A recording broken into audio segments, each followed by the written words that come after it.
money is haram, it's fiat money. But I wanted to ask you, at what point did it become haram? Was it when it was removed from the gold standard? And if so, what year was that? The second question I have... Wait, one at a time. The question is, when did money become haram? At one point in time. And the answer is that to understand the process, you have to first understand a new actor on the stage of the world emerged out of nowhere and takes control of the world, modern Western civilization. And this civilization, thank Allah, is about to be destroyed in the new war, in the world war that's coming now. Read Surah Al-Rahman and you'll get the guidance in Surah Al-Rahman.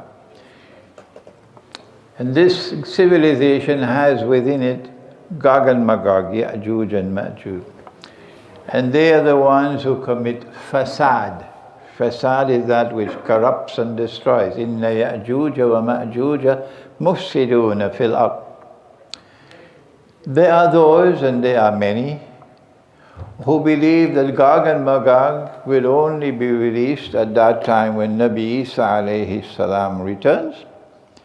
And they are going to have the surprise of their life in the grave for their betrayal and their disrespect for the Quran. So let them remain with their views. They don't want to change. Good. Gog and Magog are in modern Western civilization.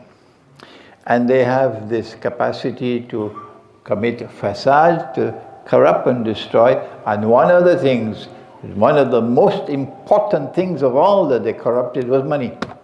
Money. The first stage of the process was the colonization. They colonized India, for example. And when they colonized India, they found India using gold and silver coins. And the ulama of India supported and defended the dinar and dirham. But nobody remembers that now, of course. And then, while the British were ruling over India, they then introduced the paper money.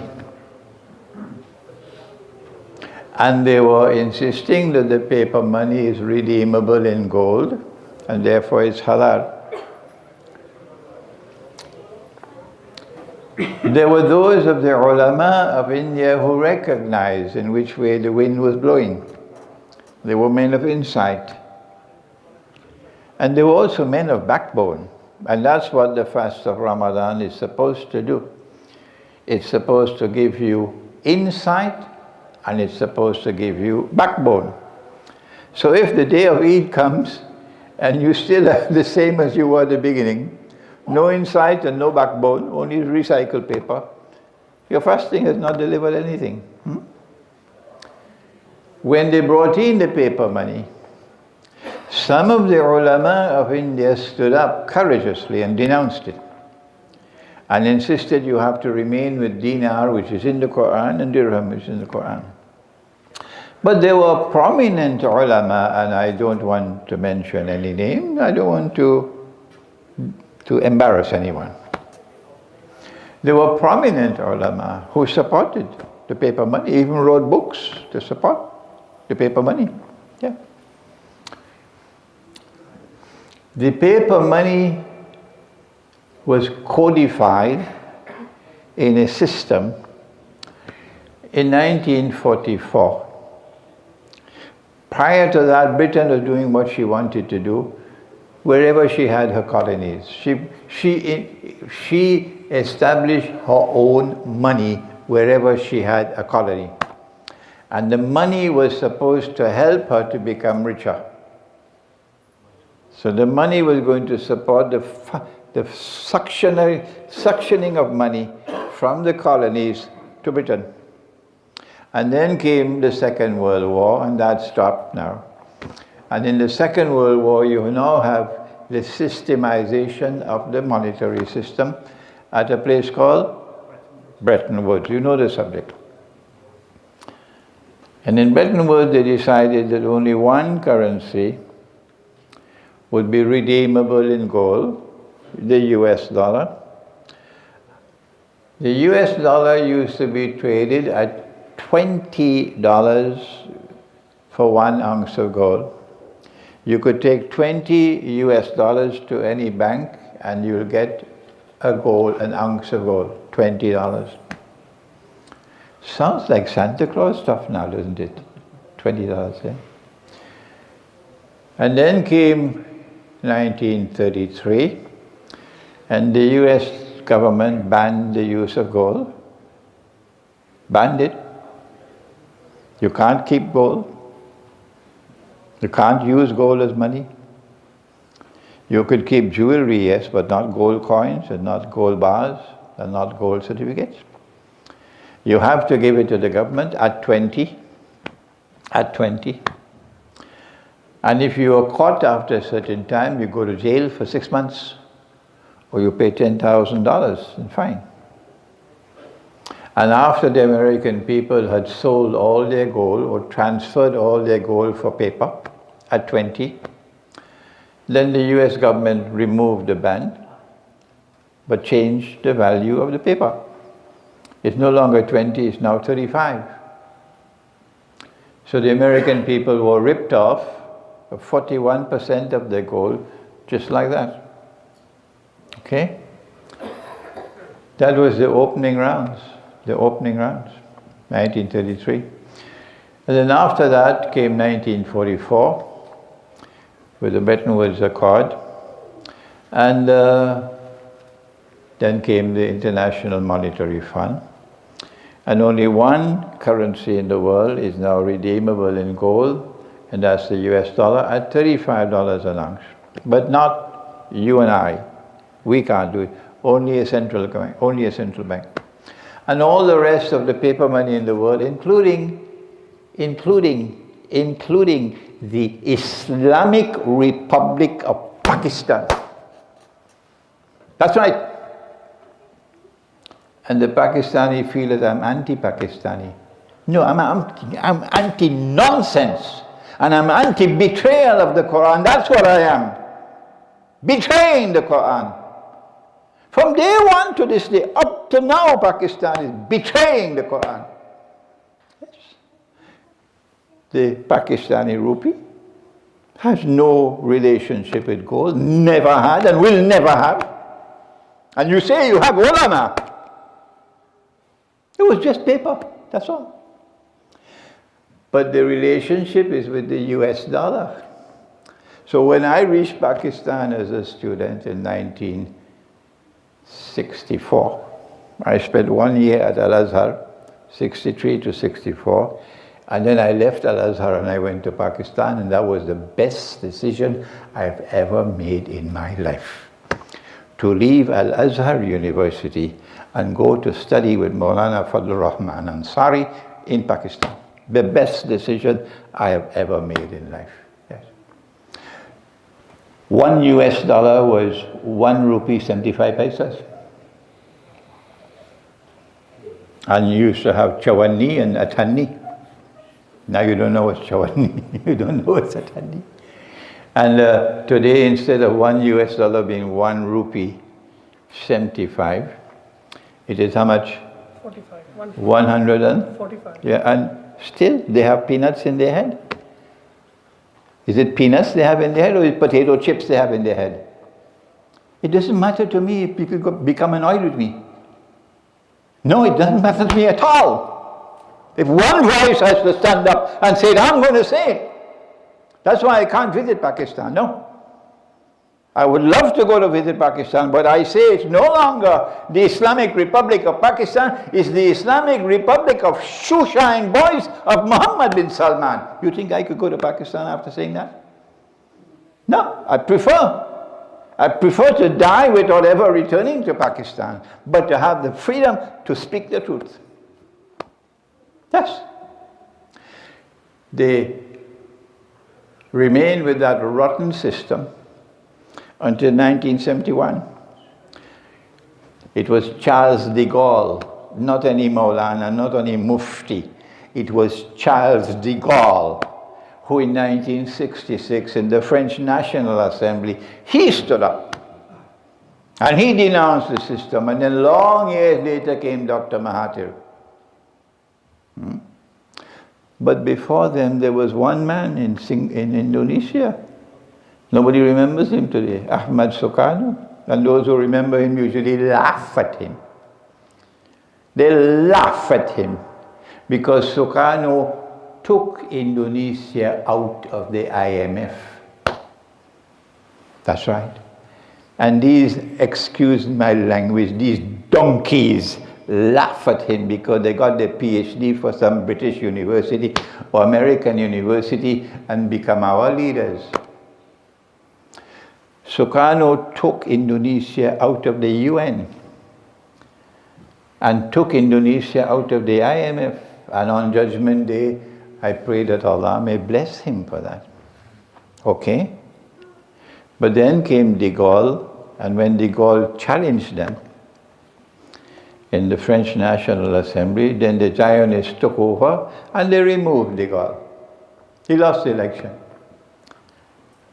And then in 1971, the French government continued the policies of de Gaulle of redeeming US dollars for gold. But because of the Vietnam War, which was not fought against the communists in Vietnam, that's the window dressing. The Vietnam War was fought so they could get an excuse to print more paper. Far, far, far more paper than they had gold.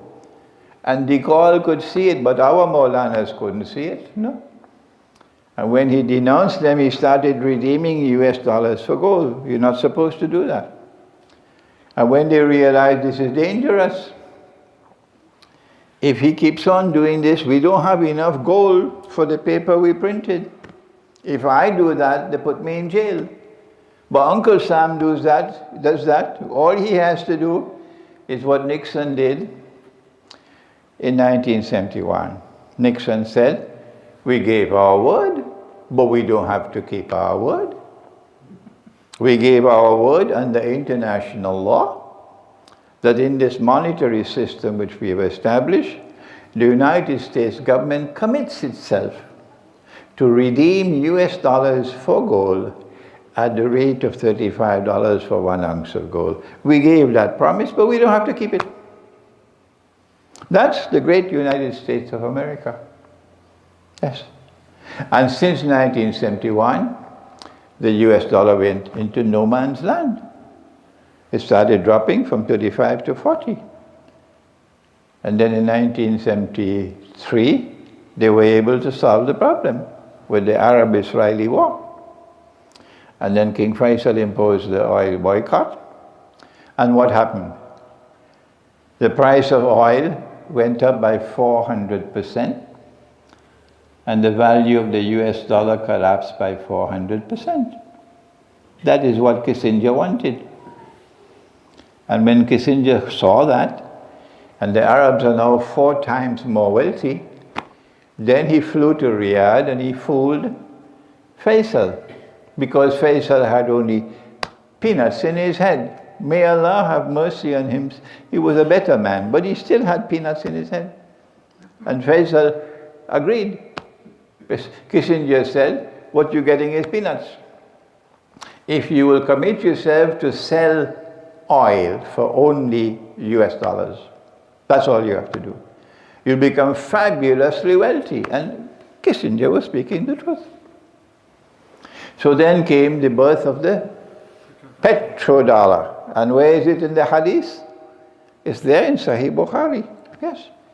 The reason why I was able to interpret the hadith is because I had studied international monetary economics before studying the Quran and hadith. That's why I could recognize this hadith about the mountain of gold. We don't have the time to explain that now.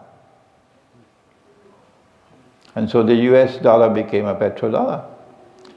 And since then it has been flying high. And the United States becoming fabulously, fabulously, fabulously wealthy. But who in the United States is getting wealthy? The rich. And the rest of the American people are just like garbage. Yeah. And this system of riba sucking the wealth. So that now in the United States of America, you have some parts of the United States, like Liari in Pakistan, yes, with poverty. But the system is going to collapse because of the hadith, that they will fight for the mountain of gold. What is to come after that? Of course it's bogus, of course it's fraudulent, of course it's haram. It is a system which is sucking the wealth of mankind. That's why you have all the refugees here. Kashmir is so beautiful, but you have to leave Kashmir to come here to live comfortably. Egypt is a lovely land. The Egyptian would love to be back in Egypt, his native Egypt. The Moroccan would love to be back in Morocco. The Bangladeshi would love to be back in Chittagong, Sylhet. Huh? Me, I would love to have the Afghan naan and chicken tikka. Oh yeah. The roadside restaurant, you eat, maybe those are 2 rupee for a naan. I don't know how much it is now. And it tastes so good. But everybody have to leave now. And the refugees, they're all economic refugees, are all descending upon the West because this is where the money is. And over there it's becoming destitution. This is riba. This is because of riba. But now they're finished with paper money. So they brought cryptocurrencies to destabilize national currencies. Okay? And after they destabilize the national currencies, the US dollar, the euro, the great sterling pound and so on, you make the way incrementally to one currency for all of mankind. And they will control the currency in Jerusalem. And the state of Israel will rule the world. If you rule the world of money, you rule the world. Is that so difficult to understand? Is there anyone in Britain teaching the subject? Even if I offer to teach the subject to them, so they can teach it to others, they still would not come to me to learn from me. Next question. You said that you see Pakistan being dragged into the big war. No. The present government of India is a warmongering government. It has hatred for Islam embedded in its heart. And it is a friend and ally of Israel. But not all Hindus are like that. Why is it so difficult for the Muslim to understand? You don't lump all Hindus with the government of India. Proper following of the sunnah of the Prophet ﷺ is to make an initiative that will change your strategic environment. And you'll find large numbers of Hindus who will now show more respect for Islam. If you would say that Hindu India never invited the Muslims to come and rule over them. No. It was Islamic imperialism. It was bogus jihad. So call a spade a spade. And when you denounce Muslim rule over Hindu India for so many centuries, and you apologize for it, as we have denounced Ottoman rule over the Orthodox Christians for so many centuries, and all the pain inflicted on those Christians. We said, this is not Islam. And we say, when we conquer Constantinople, we're going to return Hagia Sophia to you. Now look at the Orthodox Christian world. They're changing. They're becoming more friendly to us. I can go there amongst them and preach Islam. If you do the same thing with Hindu India, then I don't know, they have only peanuts in their head, that they cannot understand proper strategy. Proper strategy is to follow the Sunnah, to show Islam as a peace-loving religion. We don't want war. Yes. And if you do that, then there will be large numbers of Hindus who will oppose their government. So actually, it is a warmongering Hindu government in India which is lusting for war in Pakistan. That's right. Go ahead. So my question was, do you see any other army, being Muslim army, trying to gather with Orthodox Christians such as Russians fighting in the big world war? The question is, do you see Pakistan shaking hands with Russia and fighting in the big world war? The leadership of Russia has something called insight that Islamabad doesn't have. There are Christians in Russia today who have insight. They're conducting the best foreign policy in the whole world today, Russia, okay? And America is looking like garbage compared to Russia. When Russia sees Pakistan sitting on the fence, idhar Saudi Arabia, udhar Iran, sitting on the fence, and you lay out the red carpet for Mohammed bin Salman just to get money. Russia would know, I cannot trust such a people. Russia will trust Ayatollah Khamenei. When Putin went to Iran, he didn't bother with Rouhani. He went to Ayatollah Khamenei and he remained with him for hours.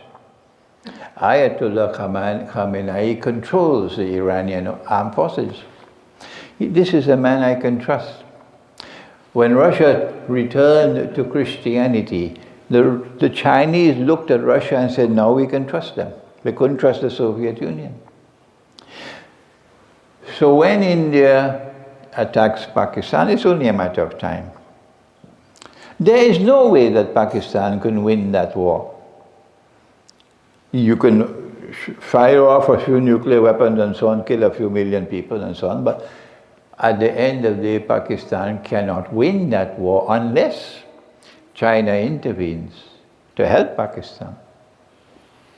This is why Pakistan has had this relationship with China for 50, 60 years now. Will China intervene militarily? Huh? You've not studied. You've not done your homework. The only way that China will intervene to assist Pakistan if India attacks is if Russia also intervenes. Then China will intervene. Will Russia intervene? You're living in dreamland if you believe that Russia will intervene. Pakistan has made a mess of their foreign policy. Mess. Because they've lost Russia. They've lost Russian trust with their foreign policy. That's it. Next question. Sheikh, forgive my ignorance on this subject. My question is on China. I wanted to know, you praise Russia's alliance with China. What's your view, what's your take on the persecution of the Uyghurs Muslims in China? I will only make a comment when I have knowledge. And when it comes to the jihad in the Caucasus, the Chechnya, and the jihad in the Uyghurs and so on in China, the information only comes to me from the CIA. And the only time the CIA has ever spoken the truth, you know, the CIA spoke the truth once, only once. They said it was Mohammed bin Salman. He's the one who ordered the killing of Adnan Khashoggi. This is the one time the CIA spoke the truth. So I will have to get credible information for me to comment. Any more questions? You already had one question, yeah? I'm 77 and my hearing is not good. Sorry, I'll stand up. Yes. Is this Dajjal going to be from the human race? Because we have different opinion in the scholars. Okay. There's a book coming. It's already written. It's already published in Pakistan, in Malaysia, printed. It'll be here shortly. Dajjal, the Quran, Dajjal, and the Jasad, which is the answer to your question. But you can go to my website, imranhosein.org, and download the book, and you'll get the answer. Yes. Sorry. Your first question? Yes. Sure, okay. I just talking about Riba earlier. I am quite familiar with your views on riba. Good. However, living in the non-Muslim society, I wanted to see the permissibility factor, if there is one, for using riba for buying the house, for example, or mortgage. Okay. The question is, if we are living in a non-Muslim country, can we have any leeway to buy a house even with riba? The answer is it makes no difference whether you're living in India and Pakistan or you're living in Britain. Makes no difference. Same amount of riba out there, same amount of riba over here. Okay? Except that over there it's a little bit more dangerous than here. Because over here you have a curious thing called the Islamic bank.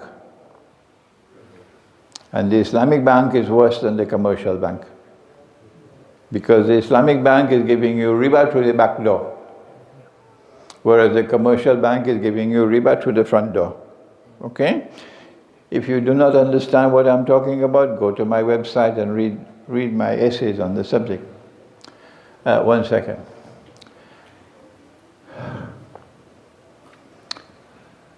The law permits you to eat pork if you have no food. It's called the law of darura, or the law of necessity. It's there in the Quran. But if you have to buy a house because of darura, are you going to fill the plate with pork? Or will you eat the minimum amount of pork possible just to survive? They are misusing the law of necessity. They don't care about eating the minimum amount of pork. They want the biggest house they can get. That's not the law of the ruler. Number 2, when you're eating the pork, should you be enjoying the pork and licking your finger? And be proud of this house that you bought? And boasting to all of Pindi, I bought this house, look at the picture. You're licking your finger while eating the pork. And number 3, while you are eating the pork, you must be looking for food and searching for food. And on the day when you get the food, you stop eating the pork. But you sign an agreement, 25 years of pork. You think you're fooling Allah? Number 4, is it possible to rent a place and pay your landlord's riba for him? Yes, this is indirect riba. You're paying your landlord's riba for him. But when you borrow the money on interest and you sign, you are directly in riba. So in a choice between the 2 evils, which one is the lesser evil? Nabi Muhammad ﷺ said, when you're faced with 2 evils, then you should choose the lesser evil. And then let me remind you how your dada used to build a house. Dada Abba will build 1 room. Yes? And when he has enough money, he put another room. My father died when I was 15 years of age. My mother didn't like the place where we were living. We had a plot of land, and the government gave us some money when my father died. And she was able to build a house, but no money to put the windows. And we moved into the house with no windows, just a door in the back. Yeah? And I saw people living like that. They will use a sugar bag before plastic came. They will use the sugar bag, the jute bag, as windows to cover the window. But now you want the whole thing built. And yes, you have to open the door. You and Begum Sahaba and the children. Stop playing games. This is not permissible in Islam. If Allah had made it haram, it is haram. Okay? And this bogus fatwa that the first house is permissible. But after that, no more. Some of them have died now. The ulama who gave this fatwa. I pity them in the grave. I pity them, yes. Yeah, I pity them in their grave. Shall we take one more? One more? Two more? Three more? That's it. Okay? Agreed? Four more. Agreed? Only four? Right, thank you. 1, 2, 3, 4. Good. Thank you for gracing us with your presence here today. You paint quite a bleak picture of all the Islamic or so-called Islamic nations around the world, Pakistan, Saudi Arabia, Turkey, etc. Are there any nation states or leaders which you see some beacon of light or something aspirational? Because it's all kind of Yes. gloom at the moment, you know? I am a student of international relations, international affairs. So I study world politics. And I recognize that there is a global system which is oppressive, oppressing mankind.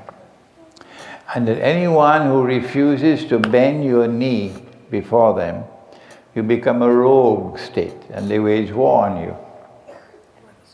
So I look favorably, I look admirably at those who refuse to bend their knee. And this is why Hugo Chavez is a hero for me. Nicolas Maduro, they're just 9 miles from me. I'm in Trinidad in Venezuela. They are heroes because they refuse to bend their knee. I don't see amongst your so-called Muslim leaders, I don't see anyone who acts the way Chavez acted. When Israel was murdering the people in Gaza, Chavez responded better than any Muslim leader attended. He denounced the Israeli government. He broke diplomatic relations. He expelled the Israeli ambassador. Bolivia, under Evo Morales, shows more backbone, refuses to bow. Bolivia. South America is a fertile... Yeah, I'm mentioning 2 countries, yeah. They're trying to overthrow Maduro. Look at Mexico. Mexico is standing firm. Yes. The governments of the Caribbean, I was proud to see the governments of the Caribbean, including my own Trinidad and Tobago, standing up to the United States. That's why the United States could not intervene militarily in Venezuela so far. Now look, when we look to the world of Islam, who do we see who refuse to bend their knee?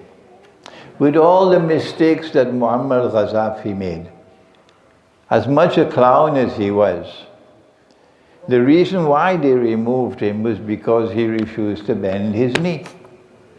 With all the bad things that Saddam Hussein did, and he did so many bad things that when I met Sheikh Abdul Hamid Kishk, the blind sheikh in Egypt, Abdul Hamid Kishk said to me about Saddam, he said, Shaitanul Akbar. But the reason why they removed Saddam Hussein was because in the end of his life he refused to bend his knee. So I have to recognize the value of these men. Ahmad Sukarno was removed because he refused to bend his knee. Yes. Muhammadu Buhari, who is now the president of Nigeria, the first time he was president, they removed him because he refused to bend his knee. Bashar Assad has demonstrated greater integrity, greater backbone than all the rest. Because Bashar Assad has stood firm. They tried everything they could possibly try. And they failed. But the three most important countries in the world which have refused to bend their knees are Russia, China, and Iran, more Khamenei than Rouhani. Next question, number 2. Alaikum salam. Where were you born?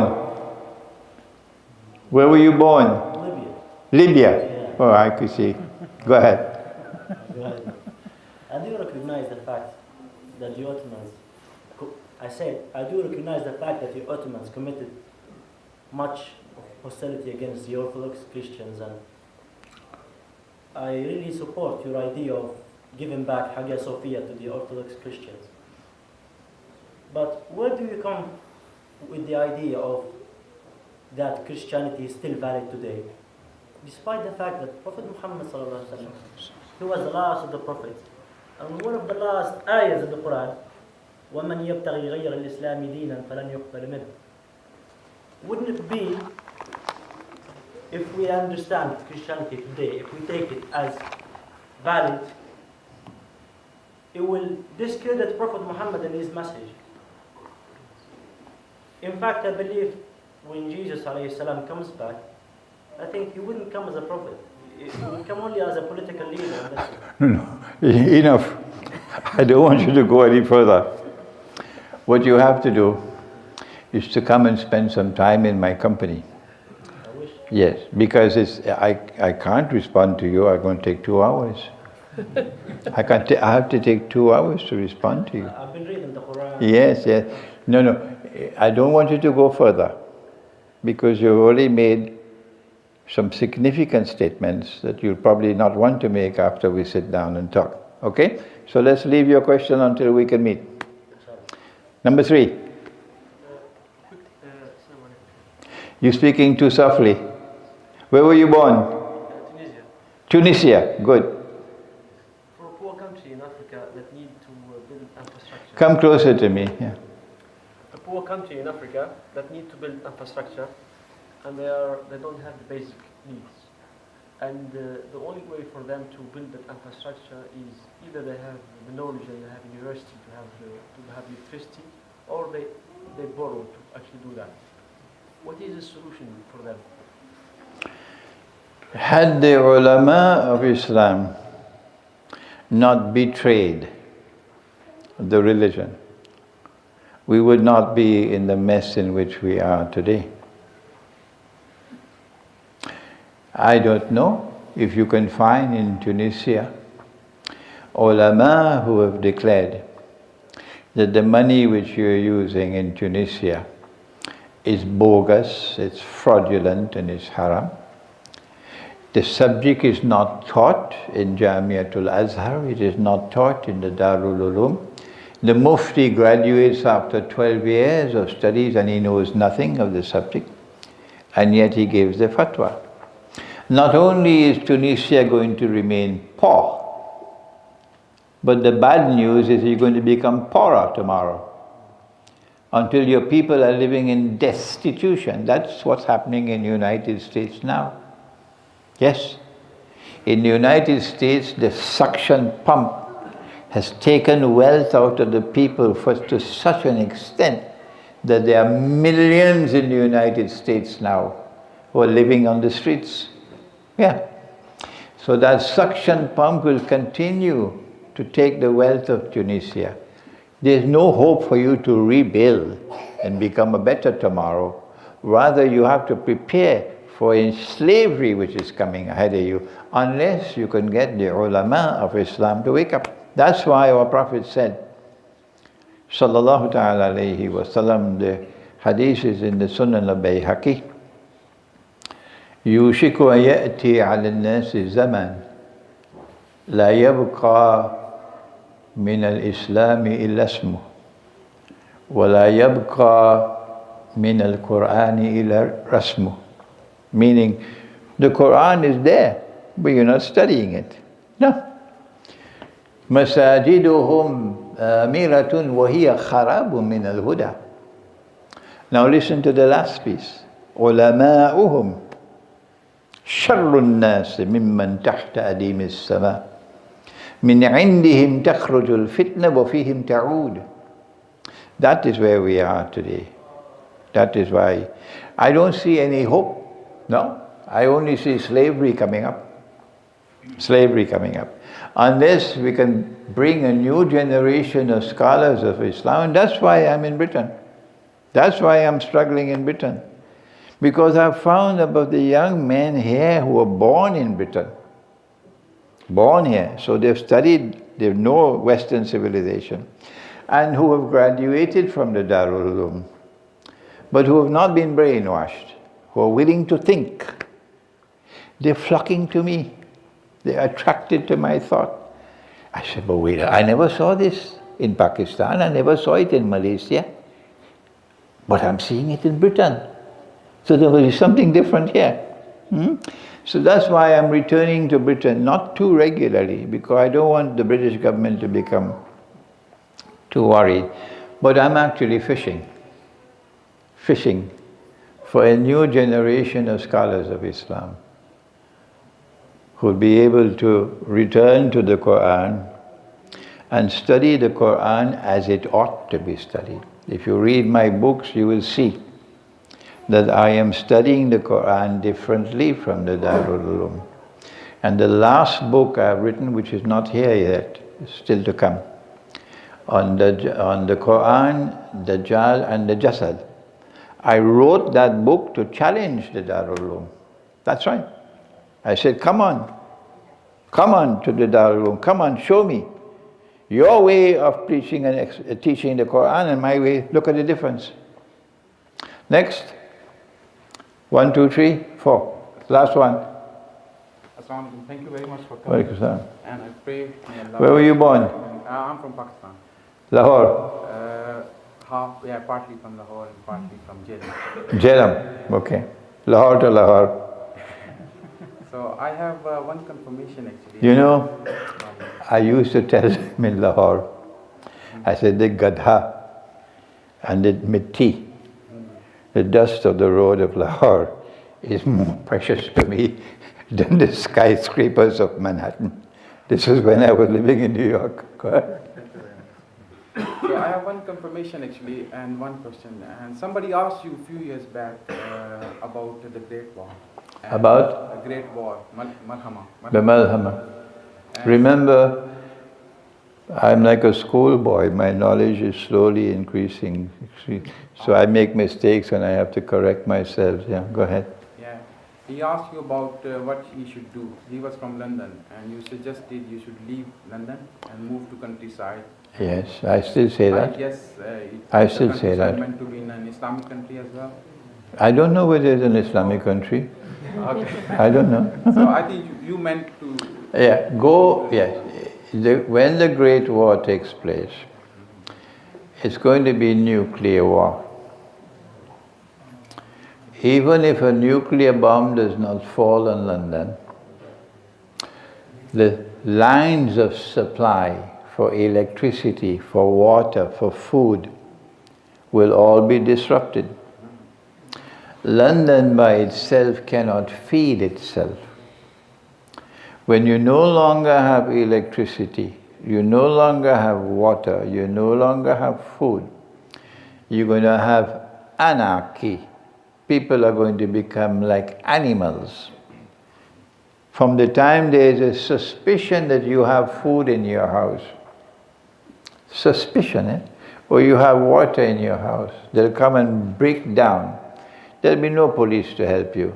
Break down your door. And if you show resistance, they'll kill you because they're searching for food and water. Will you keep your wife and children in such a situation? Is that all the amount of sense you have? Okay? You should not allow the Great War to occur, and you do not have some place in the countryside put aside, even if it's a little shack, and you have enough gas in your tank to be able to drive there and take your family out quickly, out of the city. Because if you remain in the city, remember what Allah says in Surah Al-Isra, وَإِن مِّن قَرْيَةٍ إِلَّا نحن مهلكوها قبل يوم القيامة أو معذبوها عذابا شديدا. That when the Great War takes place, it's not only all the towns and cities which will be destroyed, some of them will not be destroyed but punished with great punishment. This is the punishment. This is the punishment. So I say, if you could leave the Western world, I call it Monkey Town. Read my book, Constantinople in the Quran, and you'll understand what is Monkey Town. Because Monkey Town is going to be destroyed. But one of the nice things about living the religious way of life is we are not afraid to die. We are not afraid to die. Even if we are located at a particular time and we die in the war, we're not afraid to die. Once you're walking the straight path with Allah, you're not afraid to die. Okay? But the best way to deal with the Great War is to make hijrah out of the West. But I know nobody's going to listen to me. I know, because I've been saying it for years now. They've come here to stay. I say, okay, the next best thing is to leave the cities and retreat to the remote countryside, but remain in small communities and produce your own food and learn how to survive economically. There's a Swiss scholar. His name is Piero San Giorgio. Piero San Giorgio. He wrote to me. He said, Sheikh, I'm secular. You religious. How come we came to the same conclusions? So we arranged to meet. He traveled to Malaysia and he met me there. And then I came to Switzerland and we had a joint session in Switzerland and so on. He wrote a book, Surviving Economic Collapse. Good book to read. All right, I think we've had enough questions and we... My question is there actually. It was a confirmation I just want to confirm. So my question is it the responsibility of every Muslim to implement the Islamic system, and to what extent? Is it farz, wajib, or nafal? And if it is yes, and then how?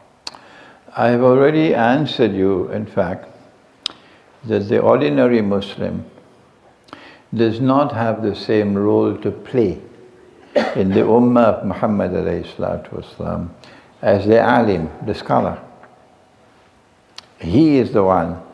Our Prophet has said, Al-ulama'u warasatul anbiya. The same way that the prophets of Allah stood up with insight and with backbone, with insight and with backbone. And they changed the movement of history. We had an alim like that in Bangladesh. Today even the Bengali doesn't know him. I have to tell them about Maulana Abdul Hamid Khan Bhashani. I have to tell them about him. About Ubaidullah Sindhi. The Pakistani doesn't know about these men. Muhammad Ali Jauhar studied in Cambridge. But Muhammad Ali Jauhar was a man with backbone. Yes.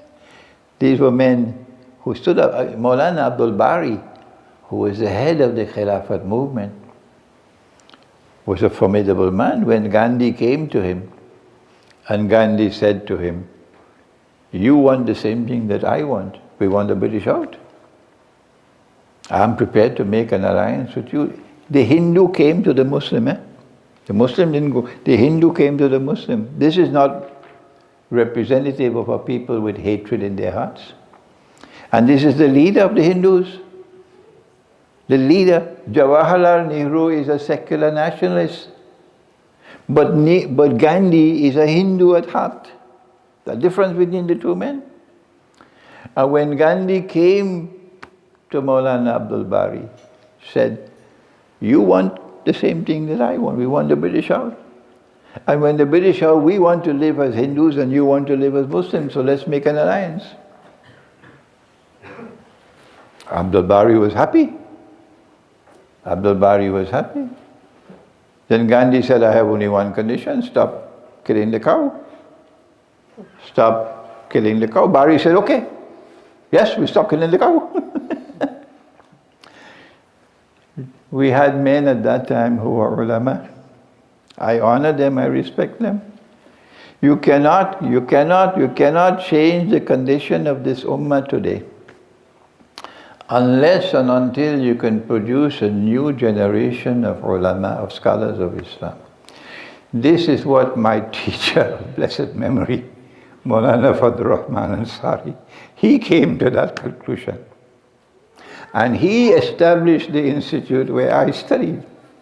And his purpose was to try to build a new generation of ulama, and I represent the fruit of his effort. If you are to change the condition of the people, you have to produce this kind of ulama. Thank you very much for being with me. Tonight, make dua. I have a lot of countries to travel to. Yes, but I'll be back in Britain, inshallah, the beginning of September. And I may be back again in this masjid. ربنا تقبل منا إنك أنت السميع العليم وتب علينا يا مولانا إنك أنت التواب الرحيم برحمتك يا أرحم الراحمين آمين. And thank you, Imam, for your kind invitation. Yes.